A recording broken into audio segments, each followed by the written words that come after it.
Hello, class, and welcome to week 7 of Child Abuse and Neglect. I can't believe that this week is week 7. This class has really flown by. This lecture will be really brief because I do want to give you time for your capstone assignment. However, it's not due this week, but it is due next week by day 5. So week 8, day 5. So next week on Friday, it is due. I do want to give you that heads up. Just in case you guys have plans or anything like that. So it is due on that Friday evening. I don't want you guys to miss out on your points for that. And also, of course, the capstone is 80% or more. So you do have to make an 80% or more on this assignment in order to pass this course. So no matter how well you've done this throughout the whole entire course, if you make a 79, you will not pass this course. So it's very important. But as I mentioned, this is going to be a very brief video. So this week you'll read chapters 10 and 11 in Psychotherapy of Abused and Neglected Children.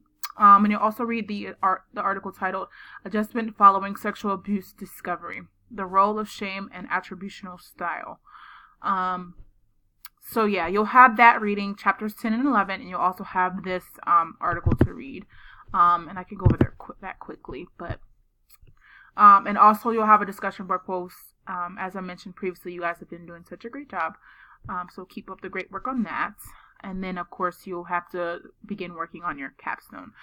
So it's kind of great that you guys don't have a paper this week, so you can focus solely on that capstone presentation because it will be due that following week on Friday. And I will get you guys' papers graded.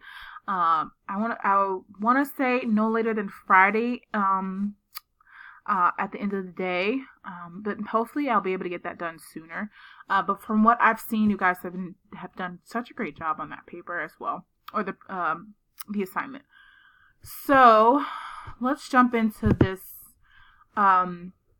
adjustment following sexual abuse discovery.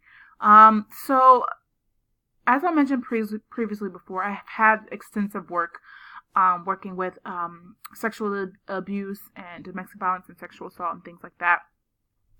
And the first thing that typically happens is the outcry. So the child or adult either tells a parent, friend, police officer, and things like that. And then that is when they are entered within our program. Or specifically, if you will be seeing these clients, that is when that will take place. And sometimes it's not like that. Sometimes you'll have a client that's coming in for maybe anxiety or depression, and they happen to, discuss things that may have went on in their childhood or an experience, and ultimately that ends up being their precursor to depression, anxiety, and things like that. So that's often something to look for when you are seeing clients. And then overall, the main goal of therapy for abused clients is overcoming this abuse or experience. Although you can't promise that they'll forget this experience, because 10 times out of 10, they are not going to forget this experience or this occurrence that happened to them. The ultimate goal is to live with this experience and this, I guess, if you want to call it episode, and be able to think about these feelings and the events that happen and things that may trigger them, but ultimately being able to overcome those feelings and live a purposeful life. So that's the main goal, specifically with abuse clients. But of course, one of the main things that occur with sexual abuse or sexual assault or any sexual trauma is the role of shame. And shame is a big component whenever you are seeing, especially little kids and even adults, when it comes to a sexual nature. They feel like it was their fault, and things like that. So I think those are the main areas of discussion whenever you are talking about sexual abuse and things like that, is targeting that shame and those feelings, and just ultimately allowing them to feel that, this isn't your fault. Whatever happened to you is not because of anything that you did. It's not your fault. and having them talk through that and walk through that or play through that, specifically when you are working with children. Play therapy is a huge help for clients of that nature. So of course this talks about, all the things that basically I talked about just now, but in a deeper statistical and scientific manner. So read this. This is a great article for you guys to review. And I think that's pretty much it that I wanted to talk to you about that. As I mentioned, of course, the capstone is due next week. So let's jump into that. And just so you have a head start on that assignment, I also want to talk to you about the surveys. You guys should be receiving course evaluations. And I will be offering extra credit for those course evaluations if you send me a screenshot of your completed course eval. So once I get that registered in the system and you receive an email, if you would just send me a quick email of your screenshotted completed version of your eval, and I will give you extra credit for that. Specifically for those who do not watch these videos, I'm not sure if I'll mention that anywhere else. So those that watch the video completely through, you'll get that I guess heads up on extra credit opportunities. So without further ado, so when you're entering your capstone assignment, you have to enter it in two different places. So of course you submit it through the portal, but also you have to submit it through TaskStream. And this gives you an idea of what exactly you need to do. So like I said, it's in two places, one in Blackboard and one in TaskStream. So if you do have any questions about this, you can always email me, and I can walk you through it, but it does give you a list or not a list, but an example of what you need to do. And you'll also, like I said, through Blackboard as well. This tests for, plagiarism and things like that. So be sure whenever you are writing your, assignments or your paper, is it a paper? Yes. PowerPoint. Sorry. So once you're doing your PowerPoint, make sure you are citing of your sources, whether that's at the bottom of the slide or within the text of the assignment. So last but not least, let's jump into talking about the project. So it's a PowerPoint assignment, and it's the community treatment program. So of course, this is a critical assignment, and as I mentioned before, you have to receive an 80% or more on this assignment in order to pass this course. The deadline, like I said, is due on Friday of week 8.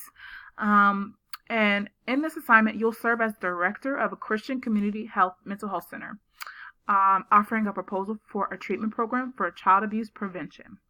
In particular, you will need to thoroughly outline primary, secondary, and tertiary intervention strategies for community clients who present to the center in need of intervention at one of the 3 levels of care.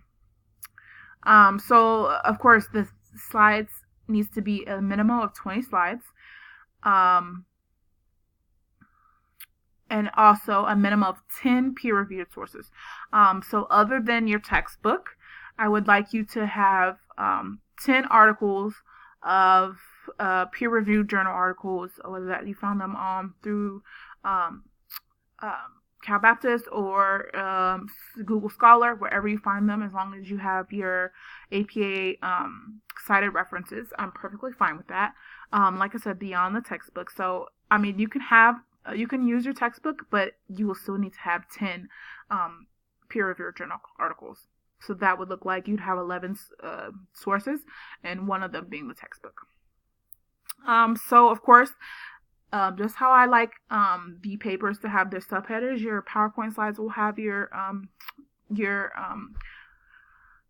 not subheaders, but title pages. So you'll have your title, you'll have your introduction, child abuse overview, primary prevention, secondary prevention, tertiary prevention, your discussion slide, and your reference section. So technically there's 1, 2, 3, 4, 5, 6.